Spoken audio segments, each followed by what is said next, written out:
Hello everyone. The question here is, consider the following snapshot of a system and answer the following questions using Banker's algorithm. So यदि हम इस question के अंदर देखें, एक चीज़ तो क्लियर है कि हमको बैंकर्स एल्गोरिथम का यूज़ करना है। बैंकर्स एल्गोरिथम जिसको डेडलॉक अवॉइडेंस एल्गोरिथम के नेम से भी जानते हैं। डेडलॉक अवॉइडेंस मीन्स सिस्टम में डेडलॉक ऑकर ना हो, इसलिए बैंकर्स एल्गोरिथम की मदद से जितनी भी प्रोसेस सिस्टम के अंदर होती है उन प्रोसेस का ऑर्डर पता किया जाता है और ये ऑर्डर एक्चुअली कहलाता है सेफ ऑर्डर।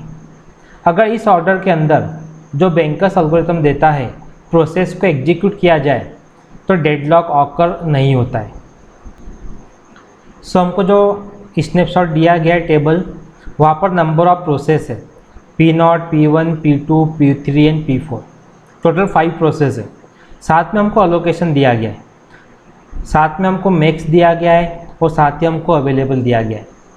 सो यदि हम यहाँ पर देखें, अलोकेशन मीन्स जो भी रिसोर्स है ओके वो प्रोसेस को अलोकेट किए गए हैं।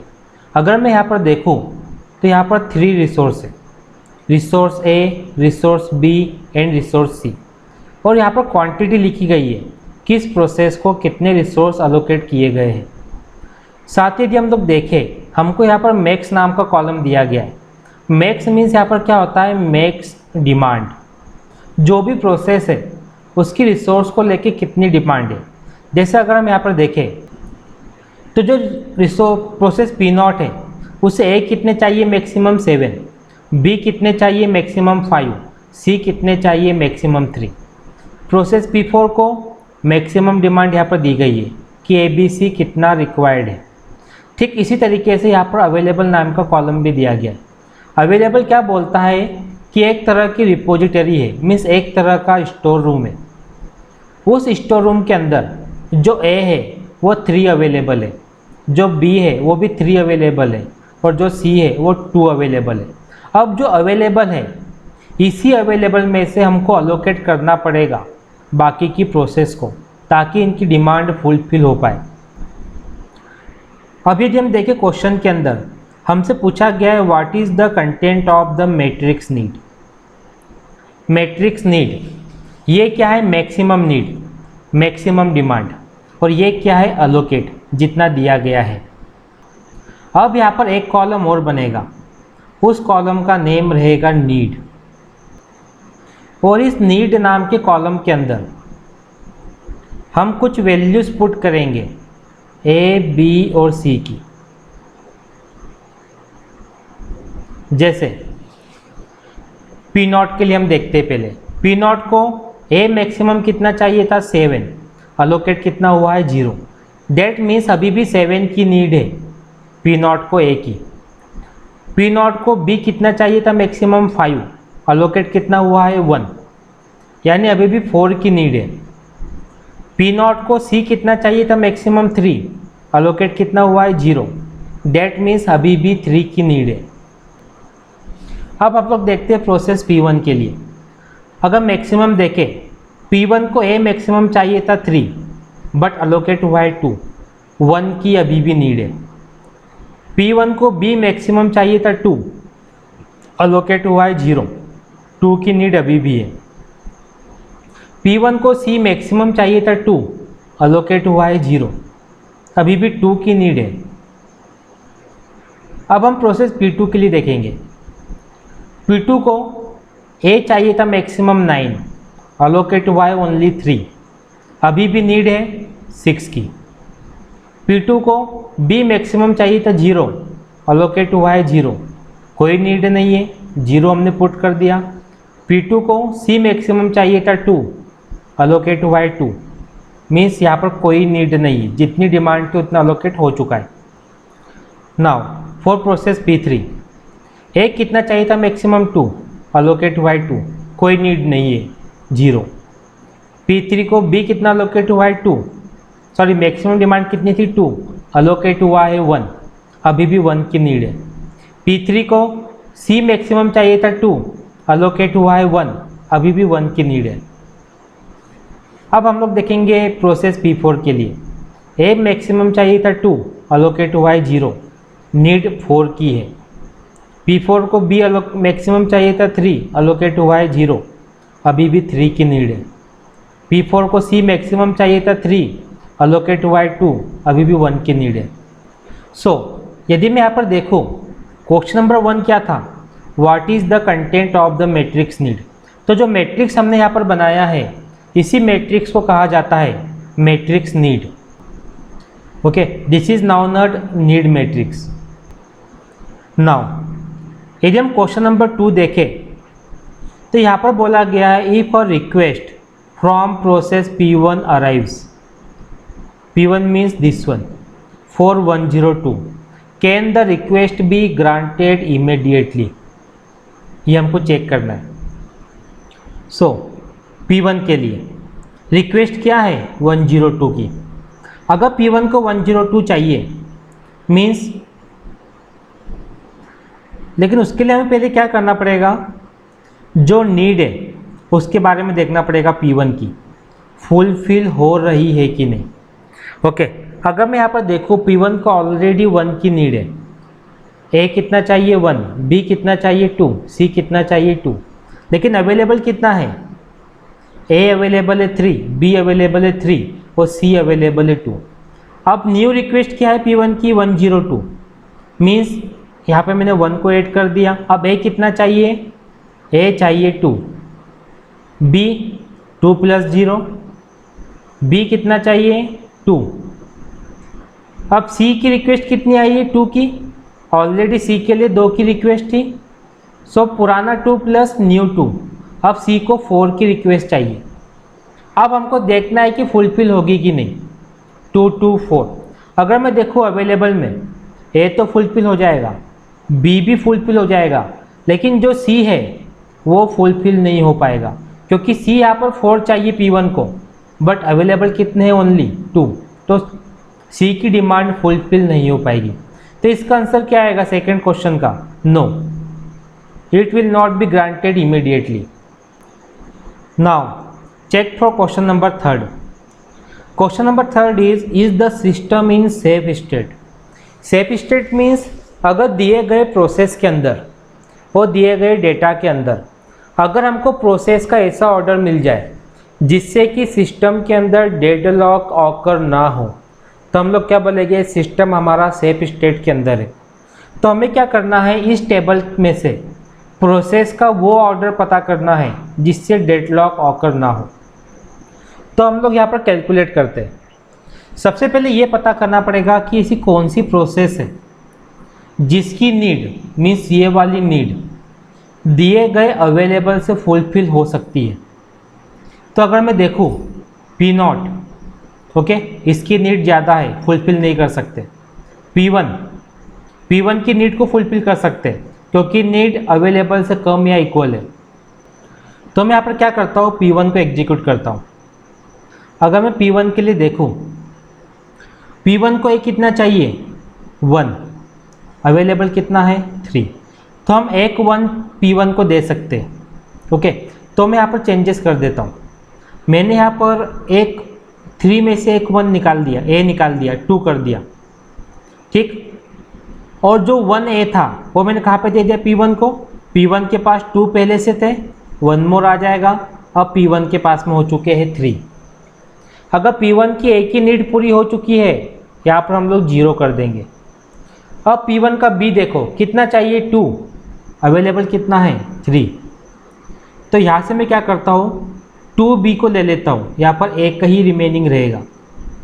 ओके, और जो 2 है यहाँ पर मैंने P1 को अलोकेट कर दी, यहाँ पर 1 रिमेनिंग है। अब देखते हैं हम लोग C, B की डिमांड पूरी हो गई, अब C बचा हुआ है। C कितने चाहिए 2, अवेलेबल कितने हैं 2। इस केस में क्या करता हूँ, जो 2 अवेलेबल है ये 2 की 2 मैं P1 को अलोकेट कर देता हूँ। अब P1 की नीड कितनी हो गई 0, यानी P1 की डिमांड हमने फुलफिल कर दी है। अब P1 को हम लोग फ्री कर सकते हैं, तो मैं P1 को यहाँ से फ्री कर देता हूँ। अगर हम लोग P1 को फ्री करेंगे तो उस केस में क्या होगा, P1 के पास A कितना था 3, अगर P1 फ्री हो चुका है A भी फ्री हो जाएंगे। अगेन मैं यहाँ पर रिपीट करता हूँ, हमें क्या करना है, P1 को फ्री करना है। अगर मैंने P1 को फ्री कर दिया तो P1 के पास जितना भी A था वो भी फ्री हो जाएगा, P1 के पास जितना भी B था वो भी फ्री हो जाएगा, P1 के पास जितना भी C था वो भी फ्री हो जाएगा। तो P1 के पास में A कितना है अभी 3, तो ये फ्री होके A के पास अवेलेबल में चले जाएंगे। अवेलेबल में A कितना अभी 2, वो P1 से 3 मिल जाएगा तो कितना हो जाएगा 5। P1 के पास B कितना था 2, अवेलेबल कितना है B1। अगर यहाँ से B फ्री हो गए दोनों अवेलेबल के पास चले जाएंगे तो 1 + 2 अब यहाँ पर 3 आ जाएगा। P1 के पास में C कितना है 2, ये फ्री हो जाएगा। अवेलेबल में C कितना है 0, P1 से जो उसको C मिलेगा 2 वो अवेलेबल के अंदर आ जाएगा। अब मीन्स P1 को हमको फर्स्ट एग्जीक्यूट करना पड़ेगा। अब P1 के बाद हम किसको एग्जीक्यूट करें, अवेलेबल के अंदर है हमारे पास 5 3 2 अवेलेबल में है। तो अगर मैं देखूँ P2 की डिमांड फुलफिल नहीं कर सकते, यहाँ पर A6 की डिमांड है 5 अवेलेबल है, लेकिन P3 की डिमांड को फुलफिल कर सकते हैं, तो मैं P3 को लेता हूँ। तो हमने यहाँ पर P3 को ले लिया। P3 को A कितना चाहिए 0, कोई डिमांड ही नहीं है। P3 को B कितना चाहिए 1, अवेलेबल कितना है 3, तो एक 1 अवेलेबल में से निकाल के मैंने अब ओनली 2 अवेलेबल में है, एक 1 मैंने कहा दे दिया P3 को। अब यहाँ पर कितना बचा है 2 हो गया है। P3 को C कितना चाहिए, P3 को C 1 चाहिए, अवेलेबल कितना है 2, तो यहाँ से एक 1 हमने निकाल दिया, ठीक, और हमने अलोकेट कर दिया P3 को। 1 + 1 यहाँ पर कितना हो जाएगा 2, यहाँ पर हो गया 0। अब यदि हम लोग देखें P3 की सारी डिमांड फुलफिल हो सकती है, हो चुकी है, नीड में कुछ भी नहीं बचा है, हम क्या करेंगे P3 को फ्री कर देंगे। अब अगर मैंने P3 को फ्री कर दिया तो A B C तीनों फ्री हो जाएंगे। A कितना रखा हुआ है P3 के पास 2, तो 2A यहाँ से फ्री होकर अवेलेबल में आ जाएंगे। अवेलेबल में 5A थे, अब 7A हो जाएंगे। देन B कितना है P3 के पास 2, ये भी फ्री हो जाएगा, अवेलेबल में आ जाएगा, पहले 2 थे अब 4 हो जाएंगे। P3 के पास C कितना है 2, C भी यहाँ से फ्री हो जाएगा, अवेलेबल में चले जाएगा, 1 + 2 यहाँ पर 3 आ जाएगा। अब यदि हम लोग देखें ओके P1 P3 के बाद अवेलेबल में कितना है 7 4 3, तो हम लोग क्या कर सकते हैं, अब P0 को मौका दे सकते हैं। तो मैं P0 को चांस देता हूँ। P0 को 7 4 3 की डिमांड है, नीड है, और अवेलेबल में भी 7 4 3 है। अब हम लोग P0 को रन करेंगे। P1 के बाद हमने किसको एग्जीक्यूट किया था P3 को, अब P3 के बाद हम लोग P0 को लेंगे। P0 को A कितना चाहिए 7, अवेलेबल कितना है 7, तो 7 हम अलोकेट कर देंगे P0 को, अवेलेबल में हो जाएगा 0। P0 को B कितना चाहिए, P0 को B चाहिए 4, ओके, तो 4B अवेलेबल के अंदर है, हम अलोकेट कर देंगे P0 को। पहले से 1B था, अब 4 और आ गए 5 हुआ, यहाँ पर 0 हो गई नीड। P0 को C कितना चाहिए 3, अवेलेबल में है 3, अवेलेबल से हम 3 लेके P0 को दे देंगे सही, यहाँ पर हो गया 0। यदि हम लोग देखें P0 की डिमांड पूरी हो चुकी है, हम P0 को फ्री कर देंगे। अगर हमने P0 को फ्री किया A B C तीनों रिसोर्स फ्री हो जाएंगे। सो A कितना है यहाँ पर 7, A यहाँ से फ्री हो जाएगा 7 की 7 अवेलेबल में आ जाएगा। B कितना है 5, B यहाँ से फ्री हो जाएगा, अवेलेबल में आ जाएगा।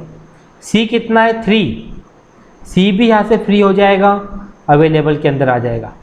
तो P3 के बाद हमने P0 को एग्जीक्यूट किया है। सो अब हम लोग देखते हैं P2 को। P2 की डिमांड क्या है 600, अवेलेबल कितना है 753, यानी P2 की डिमांड को हम यहाँ पर पूरा कर सकते हैं। तो मैं P2 को ले लेता हूँ। P2 को एक कितना चाहिए 6, अवेलेबल कितना है 7, तो 7 में से जो 6A है वो P2 को हम अलोकेट कर देते हैं। पहले से कितने P2 के पास 3 + 6 कितने हो जाएंगे 9। ओके, P2 की डिमांड को हमने पूरा कर दिया। P2 को B कितना चाहिए 0, C कितना चाहिए 0, यानी P2 की डिमांड पूरी हो चुकी है। अब हम लोग P2 को यहाँ से फ्री कर देंगे। जब मैं P2 को फ्री करूँगा तो जो A B C अलोकेट है P2 को वो भी फ्री हो जाएंगे। तो P2 के पास में A कितना था 9, ये फ्री हो जाएगा। पहले से A कितना अवेलेबल था 1, तो 1 + 9 यहाँ पर 10 हो जाएंगे। P2 के पास में B कितना था 0, पहले से 5 अवेलेबल था, यहाँ पर 5 रहेगा। P2 के पास में C कितना था 2, और पहले से अवेलेबल कितना था 3। जब 2 यहाँ से फ्री होगा तो 3 + 2 यहाँ पर कितना आ जाएगा 5। सो P0 के बाद हमने किसको फ्री किया, एग्जीक्यूट किया P2 को। अब एक लास्ट प्रोसेस बची हुई P4, और P4 की डिमांड है 431 की, अवेलेबल है 1055, यानी P4 की डिमांड को हम फुलफिल कर सकते हैं। तो P4 को मैं एग्जीक्यूट करता हूँ।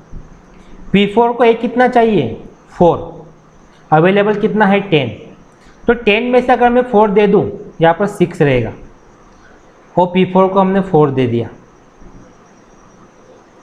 P4 को B कितना चाहिए 3, अवेलेबल कितना है 5, अगर 5 में से मैं 3 दे दूँ तो 2 रिमेनिंग रहेगा, और 3 हमने यहाँ पर दे दिया। P4 को C कितना चाहिए 1, अवेलेबल कितना है 5, अगर 5 में से मैं 1 दे दूँ तो 4 रिमेनिंग रहेगा, और P4 के पास में 3C हो जाएगा, पहले का 2 अभी का 1।